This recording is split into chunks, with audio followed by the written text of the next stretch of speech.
Part one of the week two preview here on the Audible starts with a scorcher in the AFC East, Buffalo and Miami on Thursday night. Buffalo side, okay, Josh Allen, keep doing it again.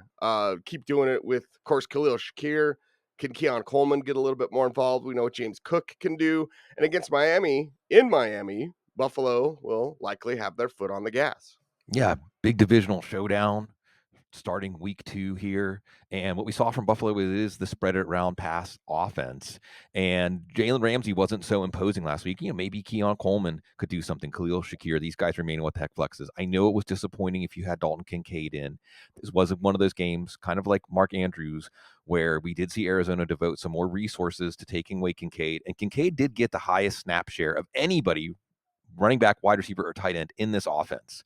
So you probably don't have a choice but sticking with Kincaid unless you picked up Isaiah Likely. But I think you're going to stick with Kincaid here. And Josh Allen, let's not overlook this. Josh Allen had an MVP type performance in week 1. I mean, that's an MVP.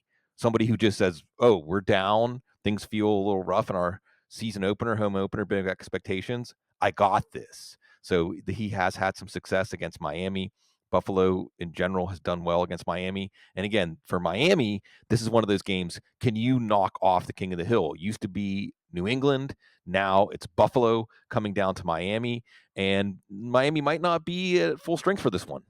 Yeah, might not be at full strength, but still quite dangerous. And name a running back. Right. I mean, how do we look at this? How do fantasy GMs navigate the running back situation with the Dolphins? Obviously, we know what they're going to do through the air with Tua and Tyreek and company, but yeah, maybe not quite themselves. But at home, I'm feeling pretty good.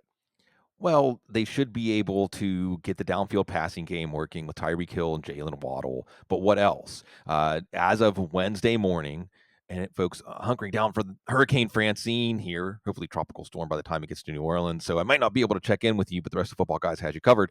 But like you said, Cease, it could be Devin Achan and Raheem Mostert. It could be Jeff Wilson and Jalen Wright. And we may not know until game time. Remember Christian McCaffrey last week. So will we even want to play a running back? If it's Devin Achan, absolutely. Otherwise, it could be a little dicey because this wasn't a strength of this offense, surprisingly, last week against Jacksonville. And we did see Buffalo do a good job against James Conner in the running game. And I just want to say, Jonnu Smith. They listed him as a fullback and pretty much use him as a fullback, or at least Yeah. type usage. So that was a bummer, but it's not a bummer to start off week 2 with an outstanding divisional showdown. It's a bummer when you don't face Carolina. New Orleans and Dallas up next, and yeah, it's going to be different. So don't expect the same results, except you want more Chris Olave. I've talked to so many fantasy GMs of Olave who are just like, yeah, damn it. Yeah. Well, this week, will they be celebrating? Although it's, on the road against the Cowboys. What do the Saints have in store against a real opponent? On the road against a Cowboys team, and we're always recontextualizing. Is it that Deshaun Watson's done? He's done. But is it also that Dallas's defense is good? And also that Cleveland was missing their tackles. But this is going to be like a much tougher matchup. And Chris Olave is going to draw Trevon Diggs likely. So I'm not going to say bench Chris Olave, but I'm not going to say you got to start Chris Olave. Maybe it's a Rashid Shaheed game again. Maybe it's Foster Moreau again. Maybe it's Taysom Hill again. I do know that Alvin Kamara is going to get his, even though the stats made it look like a committee, really it was more Jamal Williams when the game was out of hand. Kamara doesn't look like he's really lost a step at this point. And we know that if the pass rush is coming, Derek Carr is happy to check it down to Alvin Kamara. So you should see some cheap PPR points for him and see if the Saints can make a statement here that it was Tampa's division for the last few years. Atlanta was coming on.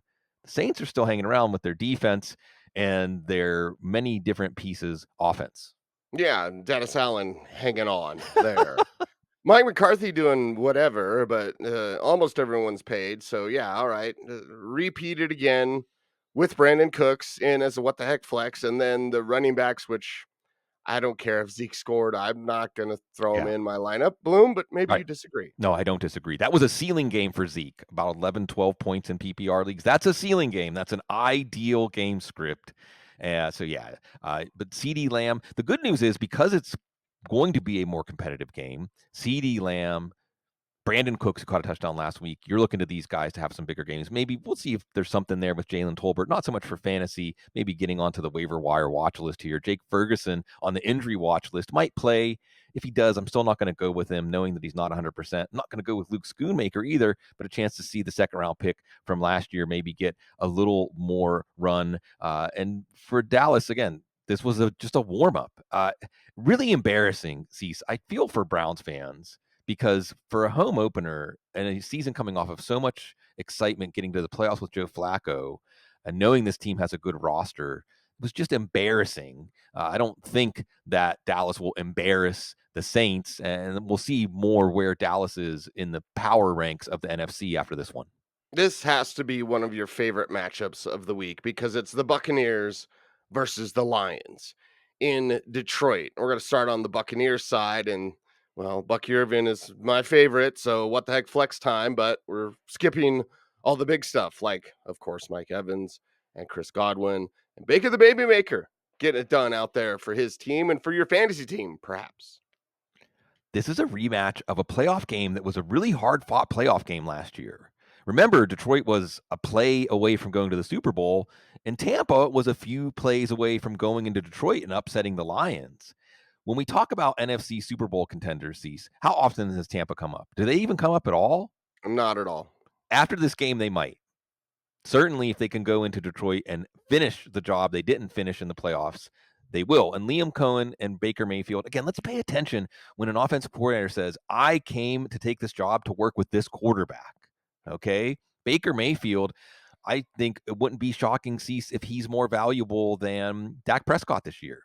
I don't think that should be a shock after what we saw in week one because you have Chris Godwin in the slot doing the Cooper Cup role. He's in. Mike Evans, all he does is catch touchdowns, Hall of Famer. He's in. Jalen McMillan, is this a Jalen McMillan breakout game?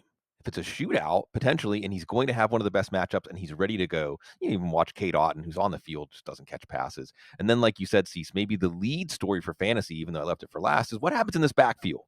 Because, again, Liam Cohen told us after the draft, Bucky Irving, he runs the ball the way I want my running back to run the ball. Rachaad White, not so much. Maybe he can learn. Well, in week one, Rachaad White didn't learn very much, still very inefficient. Good in the passing game. White's not worthless. This is going to be a committee backfield, but maybe a committee backfield where Irving gets the early down work.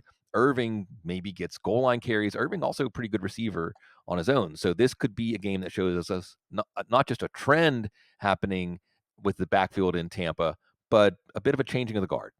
White can be your closer. Bucky can get the high value touches. We'll continue to watch that. Jameson Williams, what's he going to get this week? Everything again? And fantasy jams, of course, you're greedy, so you want more for the other skill position players in Detroit. But yeah, it was Jameson week last week. What about this week at home for Jared Goff and company?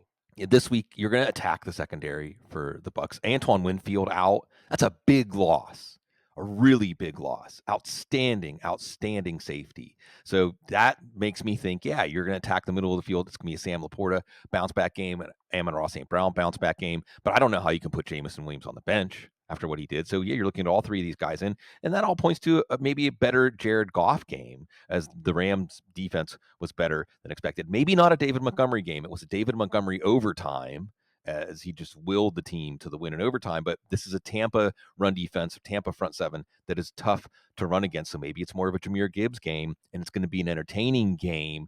And once he's with some offense, fantasy football, hard to find that in week one. There's going to be some offense at Ford Field on Sunday. Yeah, now imagine this quarterback matchup, and Anthony Richardson and Jordan Love is our next game. Colts and Packers. Wait a Yeah, second. yeah, what? Where's Jordan Love? No Jordan Love though. Not this time. Not this time, everybody. So Anthony Richardson side first, and then we'll get to the Packers debacle. But imagine what it would have been, Bloom. It could have been beautiful.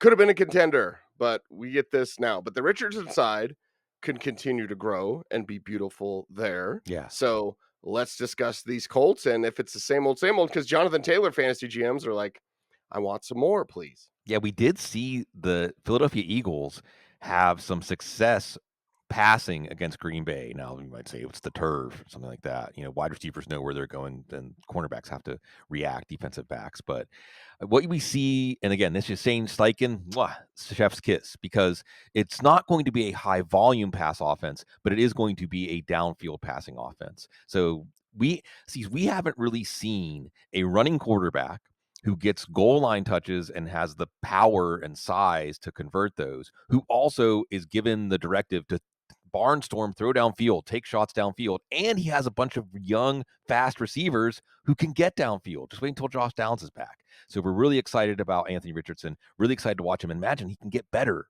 How many starts has he had since high school? Like 17 or something.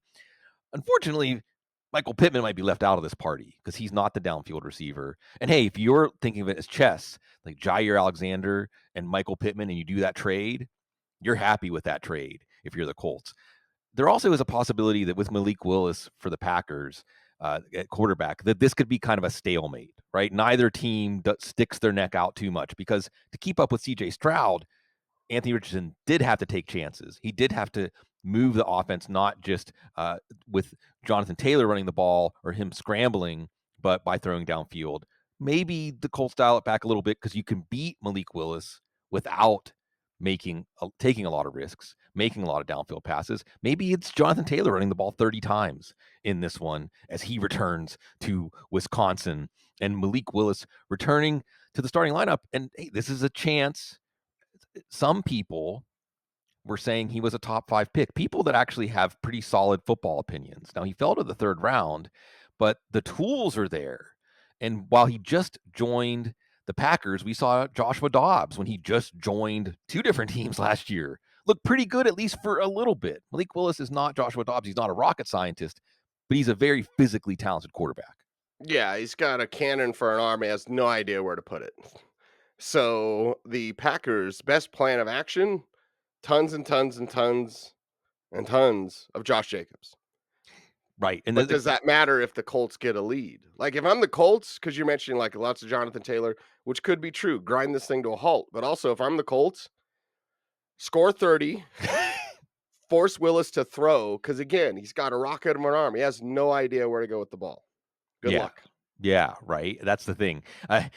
See, if you think of it like evolution, Anthony Richardson is further along that evolution chain than Malik Willis is. Although Malik Willis can show, now that he's been in the league for a few years, maybe he's further along than we think. He has a lot of talent around him. I'm not playing Jaden Reed, but wow, did he look fantastic in week 1. I'm not playing Christian Watson, but we know what he can do. Take the top off of defense. Romeo Dobbs, Tucker Kraft.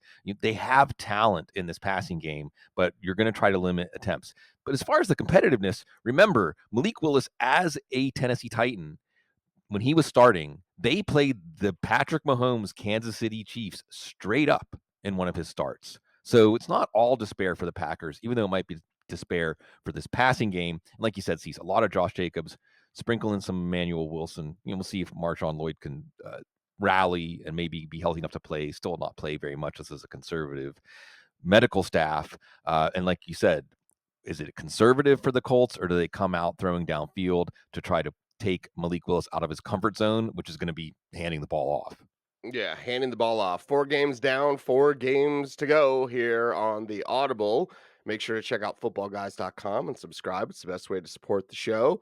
And of course, like us on our YouTube channels, plural. Make sure to like all of them because we appreciate you.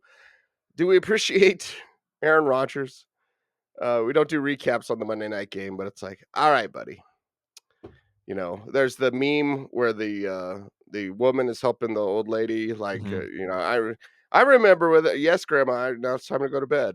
All right, Aaron Rodgers, yes, Aaron Rodgers, I remember playing with yes, Aaron Rodgers, it's time to go to bed. Does he have anything left more than he showed against the 49ers, or is this it? Now, Tennessee's got their own problems. We'll get to that, but with the Jets, it comes down to how much do you trust Aaron Rodgers to run this offense? Better opponent, although again on the road for the Jets, the flight is shorter. Yeah. But with Rodgers, to me, I'm not saying done, but I mean, he waited a year Yeah. and then he went out there and looked like that. Yeah. And it wasn't terrible. I think we have to give an assist to the San Francisco running game and ding really the Jets' run defense because Rodgers was barely out there. Yeah, it was like 40 minutes time possession for San Francisco. It won't be that. I don't think so. Although this defense, Jets defense, will be weary. We'll get to the Titans side of the ball. At least he didn't look like Kirk Cousins. Cease. At least there wasn't a game plan where they said, "Well, our quarterback can't move and he can't drive the ball. What are we going to do?" So coming off an Achilles, there's that at least, but he still seemed to be somewhat affected by it. Hopefully knocking off the rust. And we have him saying he's going to throw more to Garrett Wilson. So I do think Garrett Wilson, L'Jarius Sneed, that could be some must-see TV here. And, of course, Breece Hall. Now, what will Breece Hall do, though? Because one of the things we saw with Tennessee, Tavondre Sweat. Wow. See, Tavondre Sweat and Jeffrey Simmons might be the best defensive tackle duo in the league and might force teams to remember it was Sue and Vea down in Tampa or those Steelers front threes and the 3-4 where you just didn't run. Just don't even try to run. Just concede that from the beginning, which could make things very interesting for fantasy football and certainly could make it interesting for Alan Lazard, who's going to be playing ahead of Mike Williams and had a big game, including a garbage time touchdown, and he looked better. So this is going to be more of an Aaron Rodgers game. We're going to see how much the Titans' defensive line is going to wreck offenses. We're going to see if the Rodgers Jets can actually sustain possession with the defense's help, and we'll see how close we are to Mason Rudolph starting for the Titans. Yeah, so you're getting close, and it's week 2. It's almost like with the Giants. We are going to talk about the Giants in our last game, but when you have to remind everybody, Daniel Jones is our starter. It's week 2. Week 2. Well, Will Levis is your starter.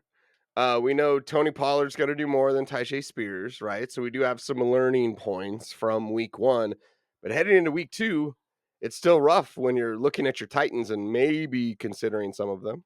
Yeah, you want the ball out of Will Levis's hands here, okay? So a lot of Tony Pollard, and Tyjae Spears is at least the what the heck flex. There's a what the heck flex. If I don't get to record on Thursday, check out my sleepers column. It's going to be up later today if you want to see some what the heck flexes. So Tennessee's going to run the ball a lot.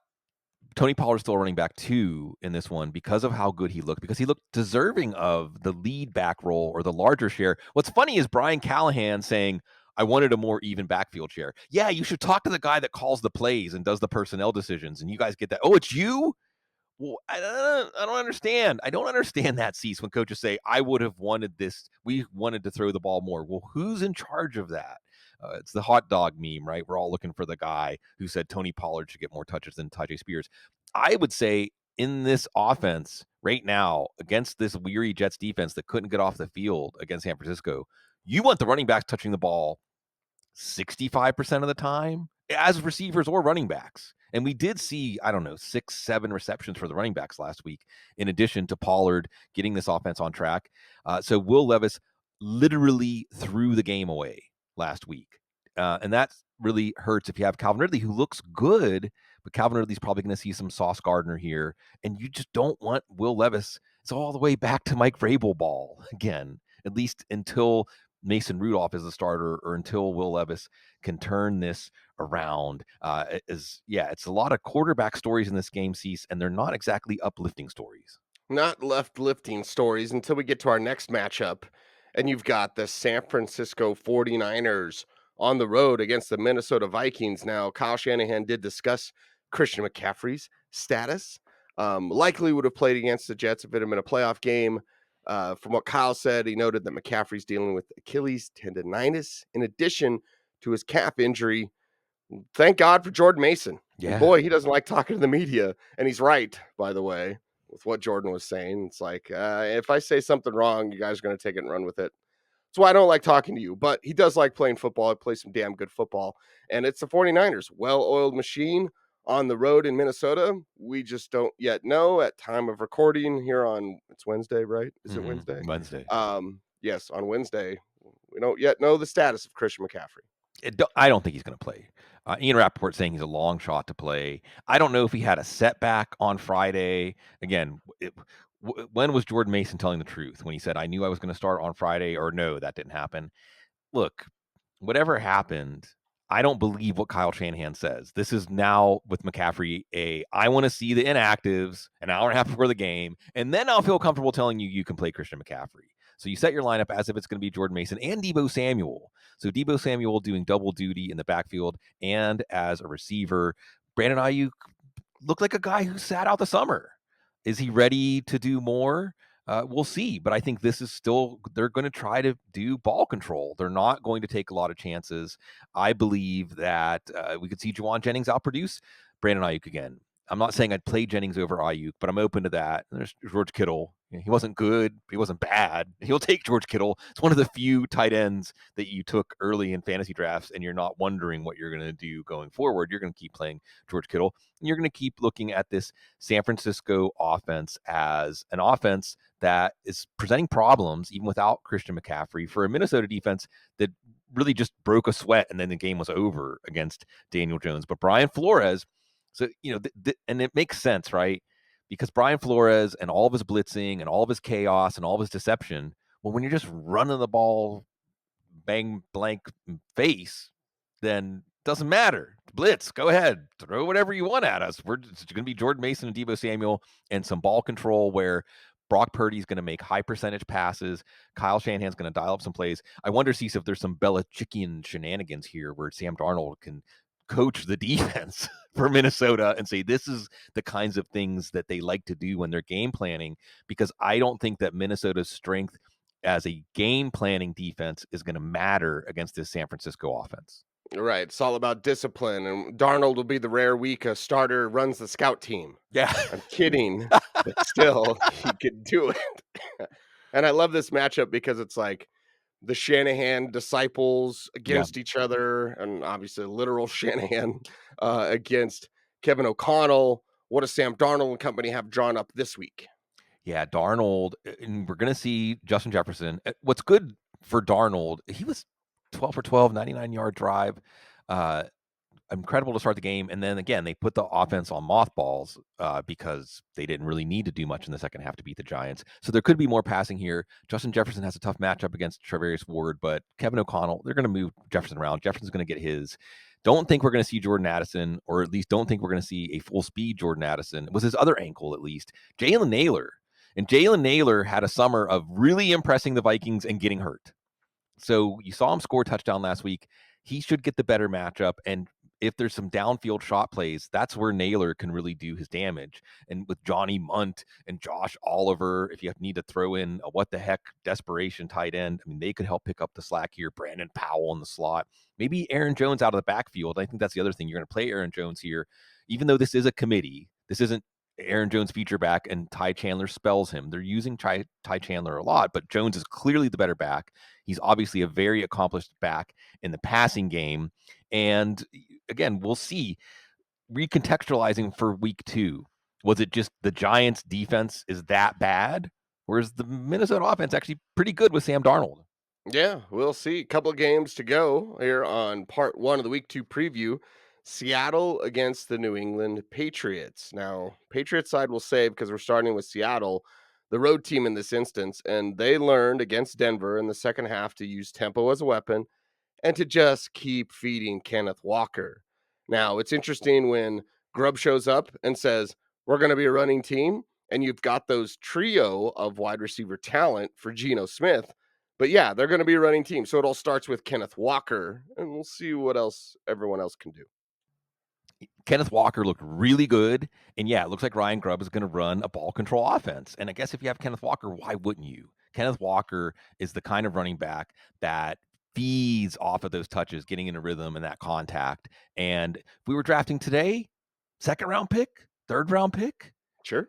Mhm. certainly not a fifth round pick. So congratulations if you got Kenneth Walker, because he's looking good. And indeed, as billed during the summer, he is the lead back and in an offense that wants to run to set up the pass. Setting up the pass, probably not a lot of DK Metcalf again. Christian Gonzalez, budding shutdown corner. Just look at the job he did on Jamar Chase last week. And I know it wasn't a full speed Jamar Chase, but Tyler Lockett's the guy that Geno Smith trusts. In that sense, actually kind of makes sense, right? If you're a quarterback, who do you trust? Who you trust?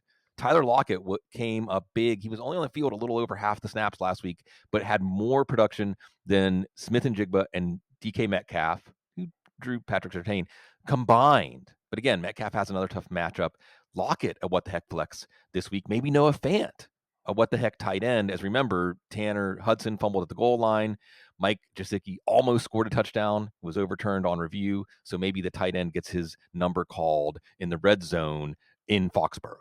In Foxborough, where Jacoby Brissett, yeah, go win, man. Get another Gatorade bath. Like, let's do it every single week, right? Now, Seattle's going to be much, much tougher.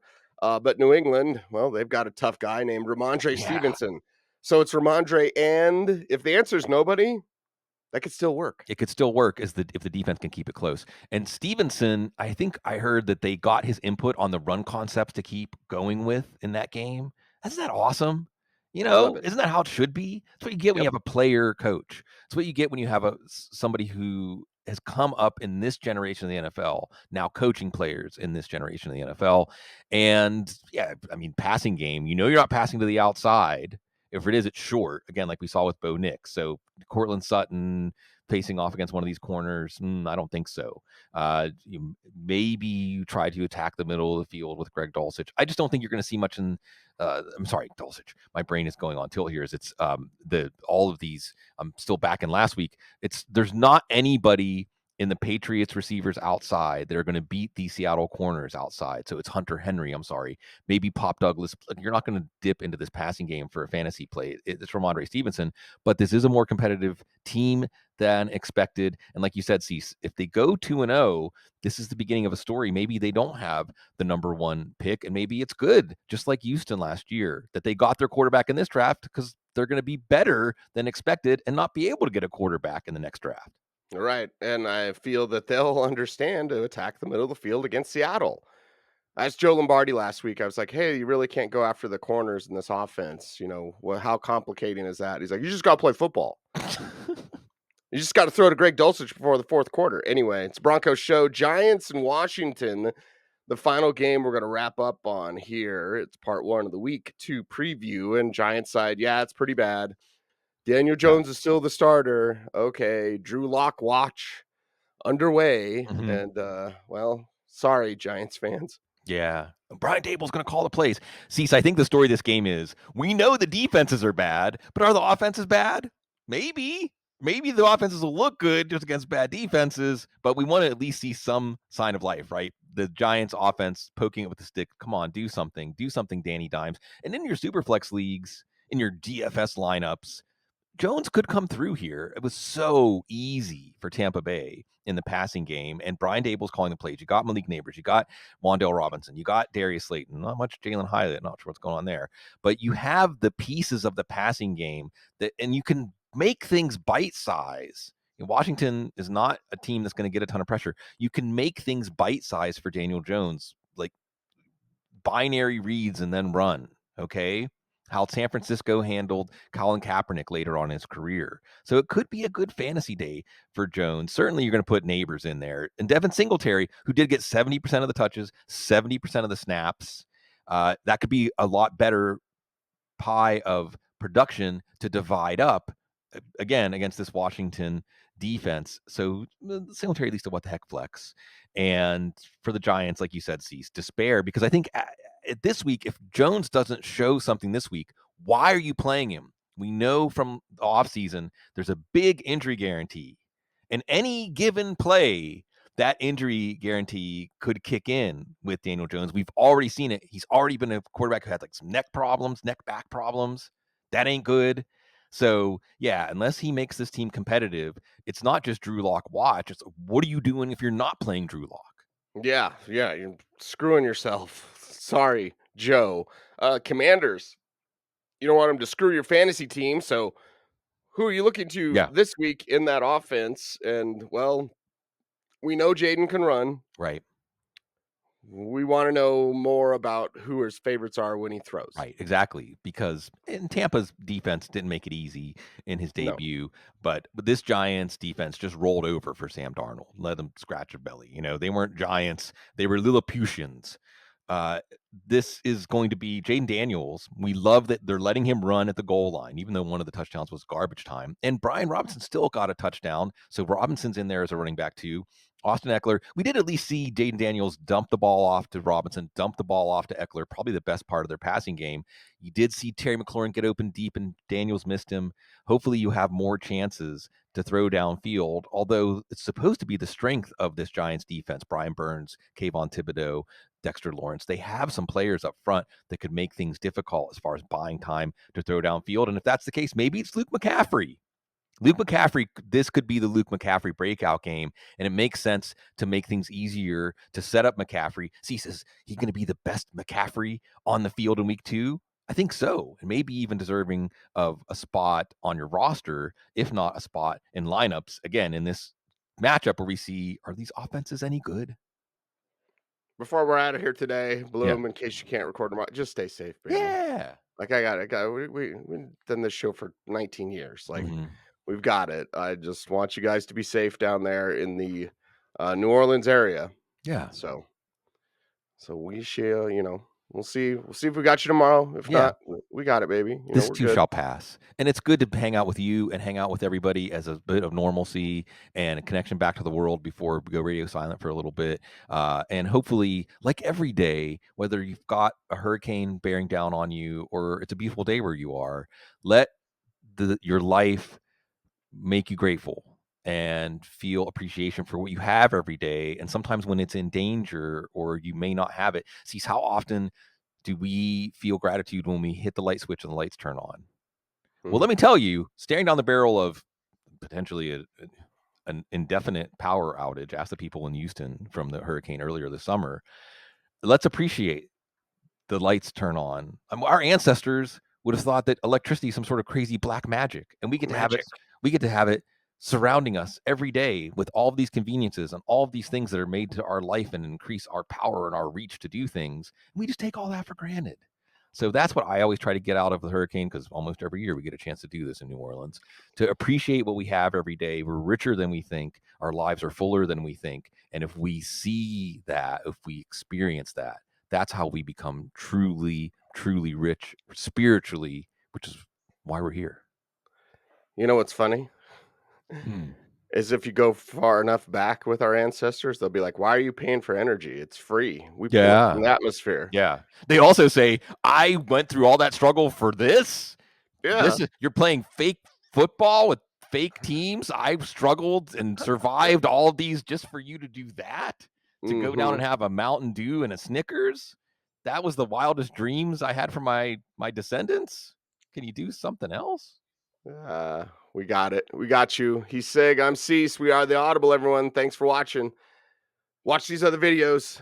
Stay tuned and stay frosty.